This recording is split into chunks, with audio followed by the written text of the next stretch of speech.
থাকি ফেসবুকে, আমি টিকটক, ফেসবুকে আমি মিজান ভাইয়ের ভিডিও অলরেডি ছাড়ি। আমি যদি মিজান ভাইয়ের শত্রু হই, মিজান ভাইয়ের বদনামি করি, তো আমি প্রতিনিয়ত 100 টাকা দিয়ে মিজান ভাইয়ের এখানে খেতে আসতাম না। আমি তো ওই মিজান ভাইয়ের খালাদু ভাইয়ের দোকানে যেতাম, খলিল মিয়ার দোকানে যেতাম। কিন্তু আপনি নাকি নোয়াখালীর সাথে নাটক করতে আসেন, মিজান ভাই এটা না বলেন। না, নোয়াখালীর সাথে আমার কোনো সম্পর্ক নেই। আসলে বেশি কথা বলে। না, নোয়াখালী তো আসলে ভাই পেশাল করে, মানে ধরেন ঠিক আছে, এটা আমরা মানে আমারে এমন ভিতরে ঢুকে দিব, ও বাইরে যাবো না।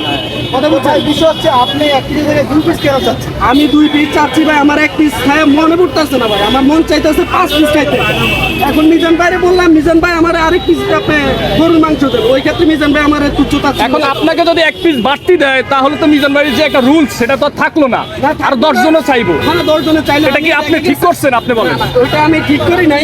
আর আরেকটা ক্ষেত্রে কি, ওনার খাবার এত মান ভালো, মানে আমার ধরে রাখতেছি না কথার ভিতরে, মানে অনেকক্ষণ পর্যন্ত চাইতে রাখতেছি। আপনি এটা খাই আর প্লেট কিনতেন 100 টাকা দিয়া।